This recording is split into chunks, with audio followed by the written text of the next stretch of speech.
오늘 말씀의 제목을 한번 따라 하시겠습니까? 너희가 서로 짐을 지라. 너희가 서로 짐을 지라. 이런 제목으로 말씀의 은혜를 나누기 원합니다.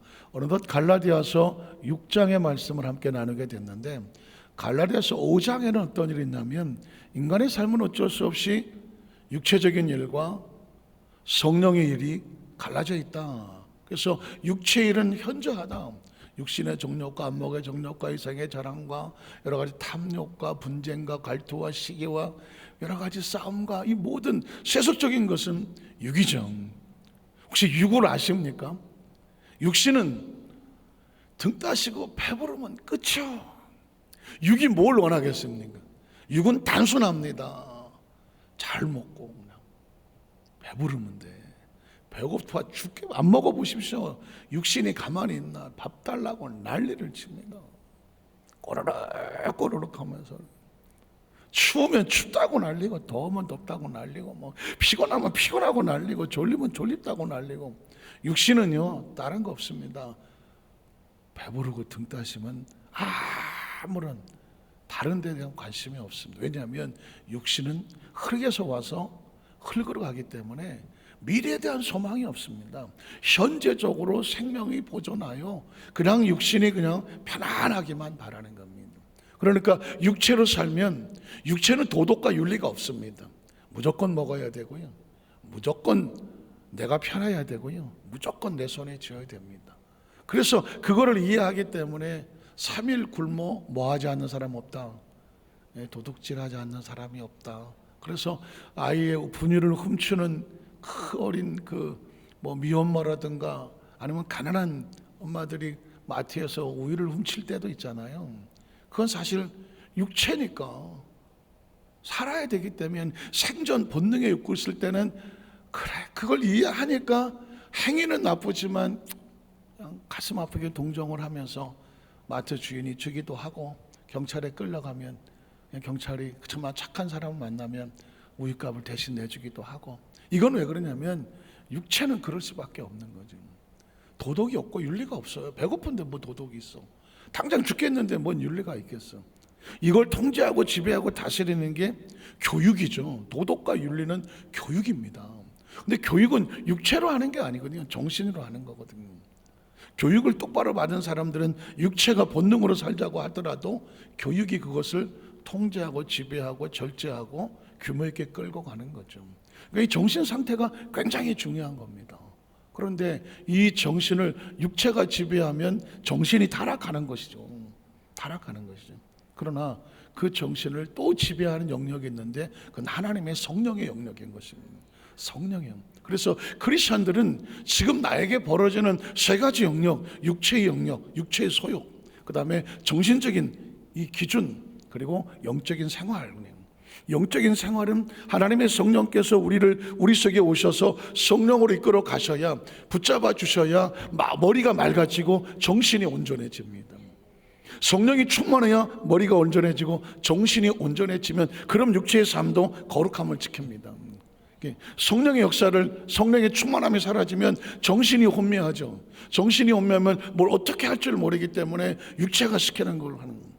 대한민국이 지금 위험한 것은 마약입니다. 우리가 생각한 것 이상으로 마약이 엄청난 속도로 빨려 들어가고 있습니다. 마약은 중독이잖아요. 중독은 스스로 끊을 수가 없는, 이 마약을 하게 되면 육체는 물론 일단 정신이 피폐하지 않습니까? 정신이 피폐하면 판단력을 상실하고 오로지 대뇌의 자극에 의한 쾌락, 쾌감, 중독, 더 강한 이걸로 빠져나간 거예요. 유아인이라고 하는 지금 배우가 구속이 된다고 하는데, 이 친구가 뭐가 부족하겠습니까? 그런데 유혹 하나 아닙니까? 마약에 손을 대기 시작을 하면 일단 손을 대면 끊을 수가 없습니다. 혹시 아십니까? 인간의 육시라는 게, 혹시 이런 얘기하면 안 되겠다. 우리 성도들은 담배 펴본 사람이 하나도 없으니까 갑자기 물어보려고 해서 과거에 담배 핀 사람 왜 담배나 이런 것들이 위험하냐면 니코틴, IN으로 끝나지 않습니다. 코케인, 영어로 IN으로 끝나잖아요. 헤로인, IN으로 끝나지 않습니까? 이런 마약류라든가 중독성이 있는 게 있어요. 이런 게 몸 안에 들어오면 일단 대뇌를 팍 칩니다. 뭐가 번쩍하게 합니다. 번쩍하게 합니다. 그리고 그것이 피 속에 혈액을 타고 돌거든요. 그 어떻게 되냐면 순간에 자극적인 쾌감이 딱 하고 치고 올라옵니다. 그런데 인간의 대뇌는 그 자극을 잊지를 못해요. 조금 지나고 나면 그 자극을 좀 느끼게 해달라고 자꾸 한단 말이죠. 담배를 또 피고 또 피고 또 피다가 나중에는 이제 심한 거 피게 되고, 영화에서는 서부영에서 이따시 많은 시가 담배 이런 거 피지 않습니까? 이런 시가는 엄청난 니코틴이 있는 거거든요. 그런데 헤로인은 조금만 들어와도 이미 벌써 온몸에 대뇌를 건드리고 그냥 무아지경으로 나눠버리는, 정신을 차리고 나면 무슨 짓을 했는지 모릅니다. 제가 이런 이야기를 드린 이유는 딴 게 아닙니다. 육체라고 하는 것은 한없이 연약한 존재라 내버려 두면 절대로 되지 않아요. 그래서 때로 육체는, 어떤 사람은, 어떤 주부는 자기가 그냥 마약에 어쩌다가 중독이 돼갖고 경찰에 찾아왔잖아. 나를 제발 좀 경찰에서 감옥에 가다 달라고. 자기 스스로 집에 통제가 안 되는 거거든.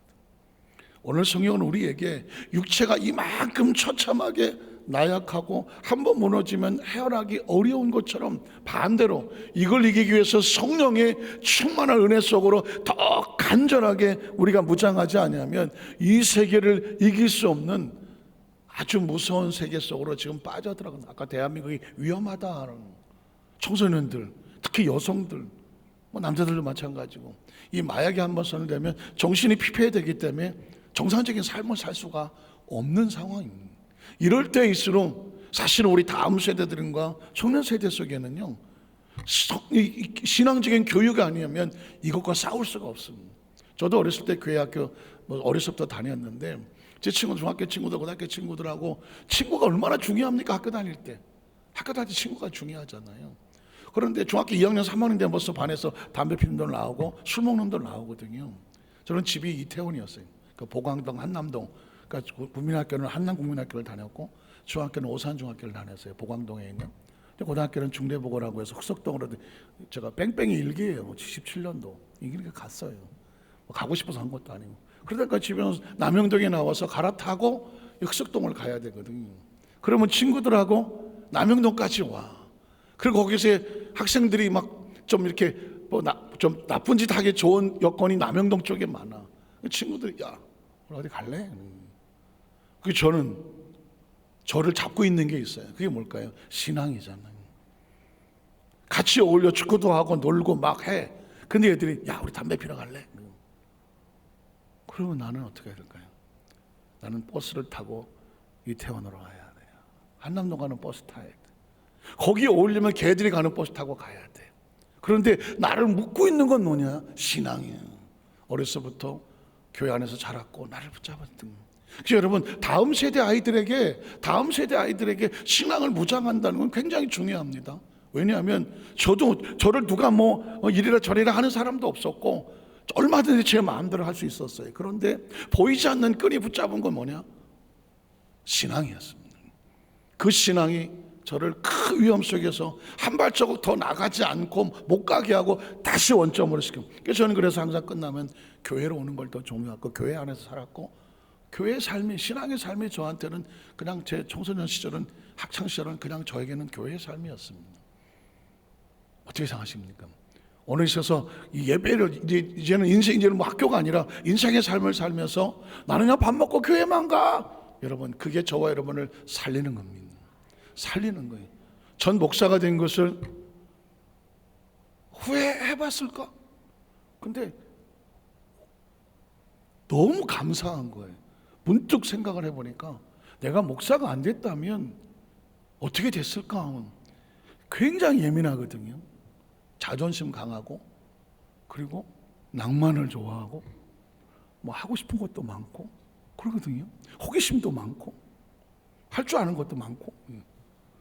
그런데 내가 만약에 목사가 안 됐다면 얼마나 더 많은 곳에서 이리저리 방황하고 힘들고 세상 속에 즐기며 살았을까 생각하면 아찔하고 끔찍합니다.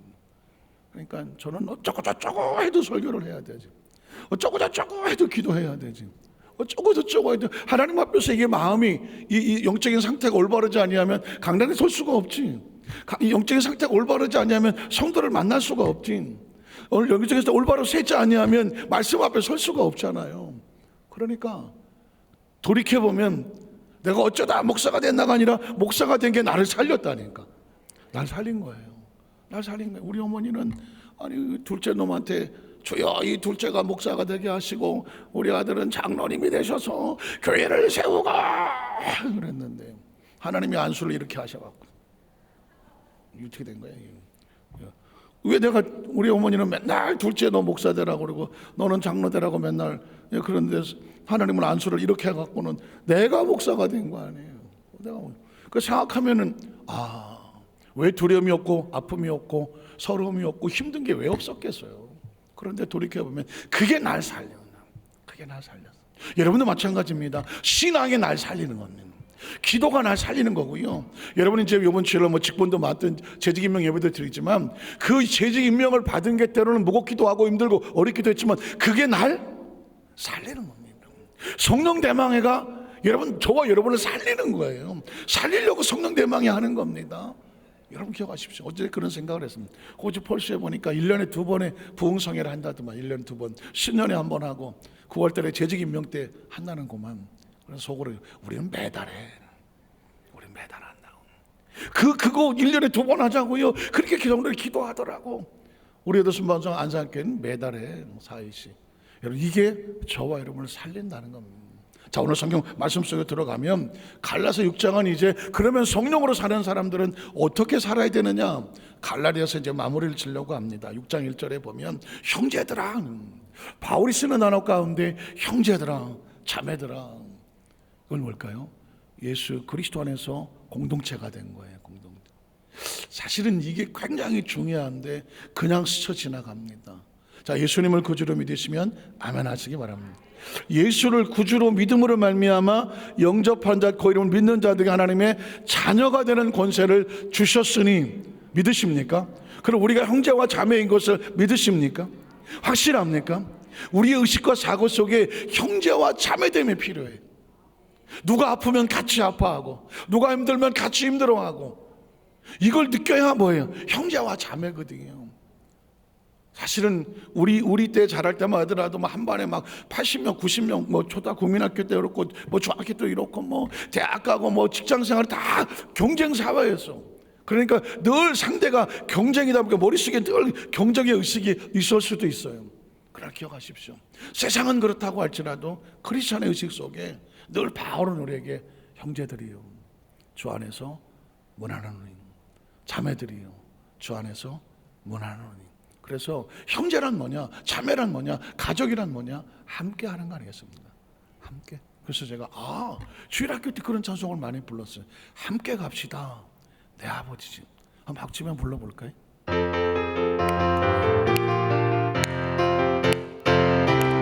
함께 갑시다, 함께 갑시다 내 아버지 집, 내 아버지 집, 내 아버지 집. 함께 갑시다 내 아버지 집. 참된 사랑 있는 곳, 어둠이 없고 항상 빛나는 내 아버지 집, 내 아버지 집. 함께 갑시다 내 아버지 집. 참된 평화 있는 곳, 면류관 시내 내 아버지 집, 내 아버지 집, 내 아버지 집. 면류관 시내 내 아버지 집. 참된 기쁨 있는 곳. 그래서 교회를 예비천국이라고 말하잖아요. 우리가 예수님 안에서 형제와 자매 서로 피차에 소중히 여겨서 혹시 불편하면 계단을 내려가 불편해보면 괜찮으시냐고 좀 붙잡아 줄 수도 있고, 오래간 만나면 별일 없었냐고 손도 좀 잡아주기도 하고, 엘리베이터 같은 데서도 아이고 조금 삐 소리 나면 내가 먼저 내려야 되나 하면서 먼저 내려가세요 할 수도 있고, 필요하지 않겠습니까? 엘리베이터 탔는데 삐 소리 나는데 그거 좀 내려라, 그거 알아서 좀 내리라우. 이렇게 되면은 뭐 틀린 말은 아니죠. 알아서 내리는 것은. 그런데 형제와 자매라고 생각을 하면 아이고 내가 먼저 내린, 그렇죠. 뭔가 좀 배려하고 하면서 형제 의식을 갖는 건 굉장히 중요합니다. 어떤 분이 왜 목사는 맨날 곤색만 아래로 입으시냐고 그래요. 딴 것도 좀 입으시라고. 그 전에가 하얀 옷을 입고 나타나면 김정은인 줄 알아요. 그래. 지난번에 형제교회 목사님들하고 한번 이렇게 만났는데 제가 옷을 좀 하얗게 입고 머리를 좀 짧게 자르고 더워서 이제 거기 딱 앉아 있는데 그 누구라고 말은 안 하는데 거기 부천에 뭐 중동교회인가 거기 다른 목사님이 알더라. 아니 어쩌다 김정은 형제님이 오셨습니까? 그래서 거 좀 서 있으라고 거기. 거기서 왜 그런가 그랬더니 몰다우가 통통해서 말이요. 그래서 제가 이제 하얀 옷을 입을까 말까 고민 중에 있긴 한데 어쨌든 여러분 우리 사랑하는 우리 여도수 만사교회 모든 성도들 가슴 속에 생각 속에 의식 속에 뭐가 있어야 되느냐? 우린 형제입니다. 하나 그거 하나만 머리 바뀌면 그 다음에 내가 어떻게 생각할 줄 알잖아요. 그래서 그 심정으로 말하는 겁니다. 형제들이요. 왜냐하면 불편한 얘기를 할 거거든요.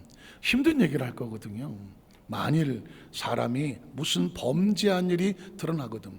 여기서 말하는 범죄한 일은요, 뭐 살인하고 도둑질하고 이런 문제가 아니라 어쩔 수 없이 아까 같이 뭐 생활고에 찌들려서 뭐 마트에서 뭘 훔쳤는지 아니면 자기가 고의로 한 거는 아닌데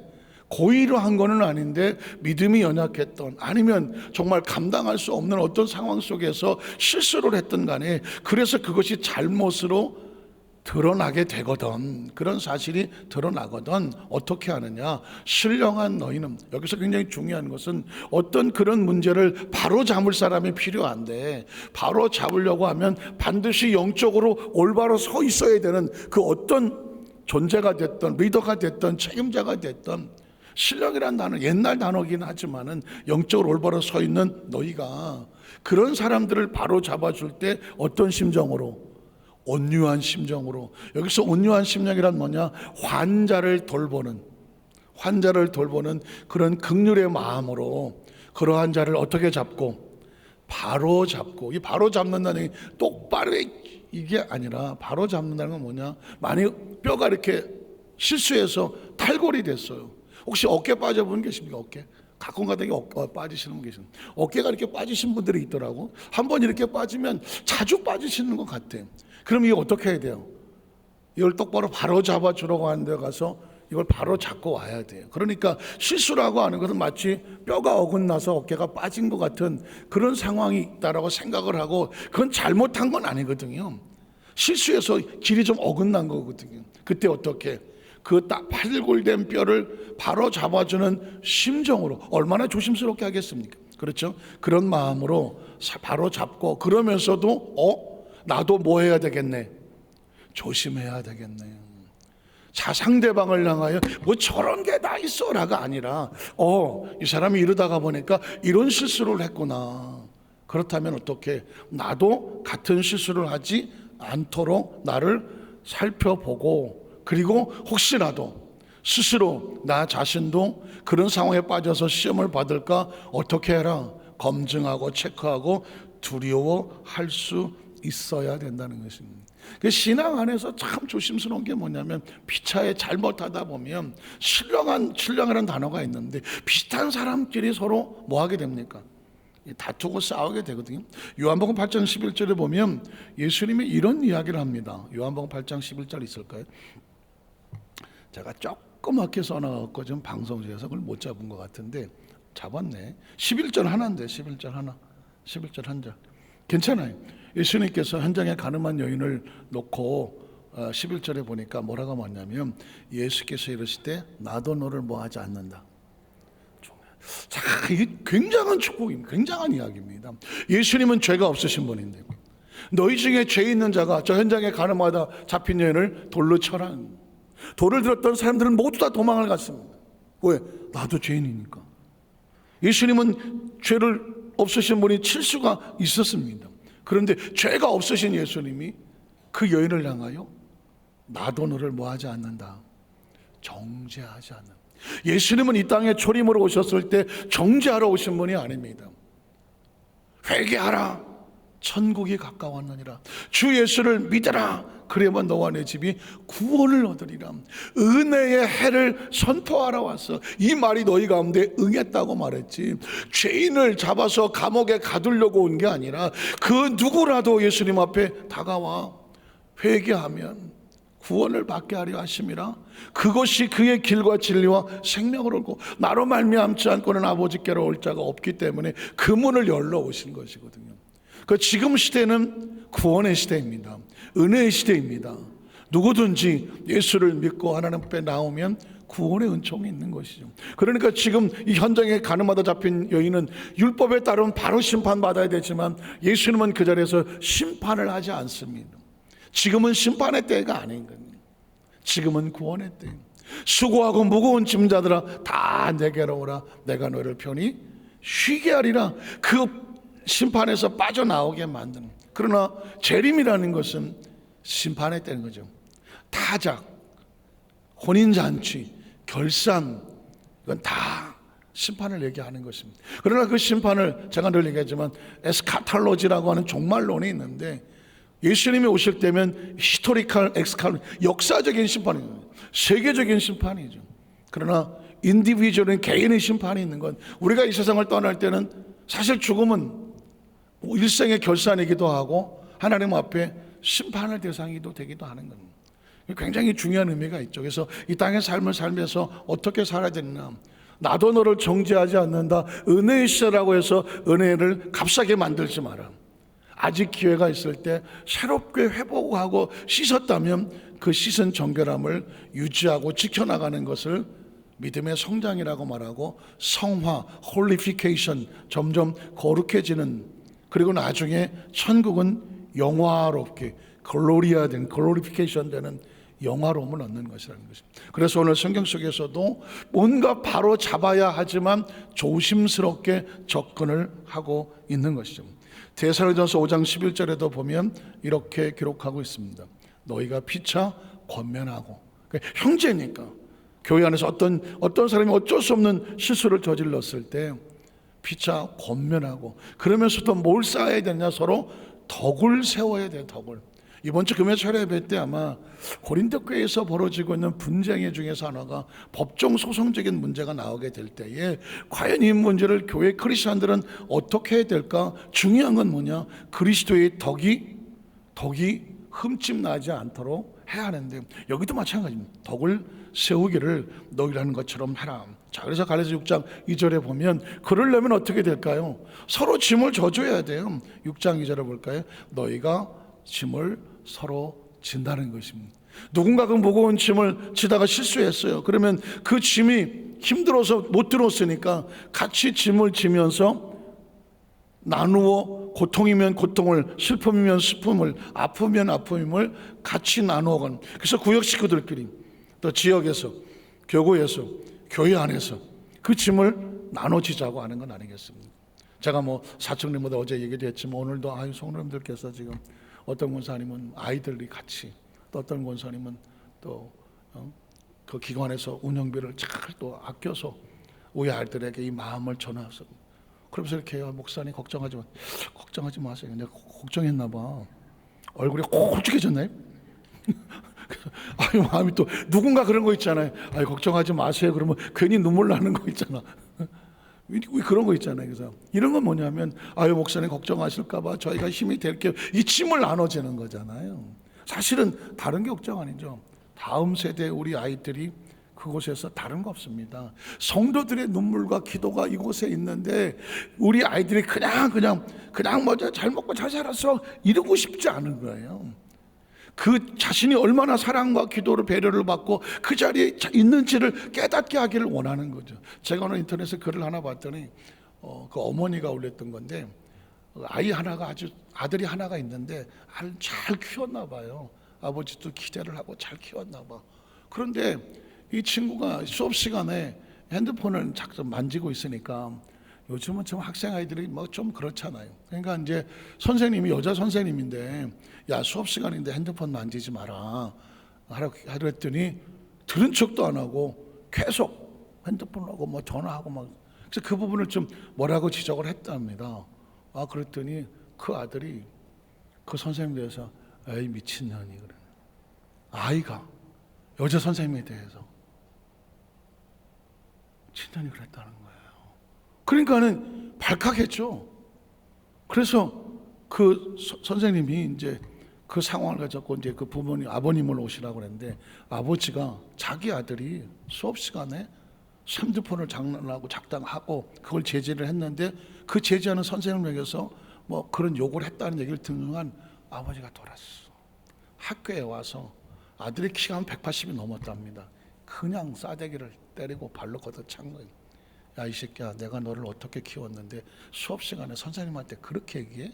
선생님들이 보는 앞에서 그냥 서너 대를 뗐답니다. 애가 막 터지고 뒤로 숨고 오히려 선생님이 막았어.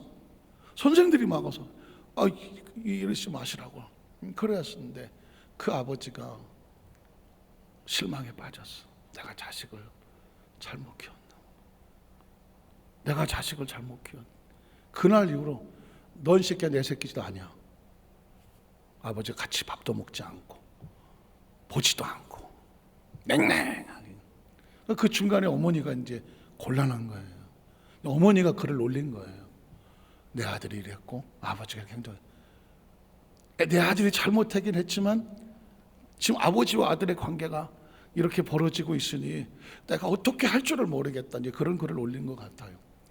그럼 뭐 댓글이라는 게 그렇잖아요. 그러면 아들이 잘못했네 또는 아유 아버지가 너무했네 뭐 각자 쓰지 않겠습니까?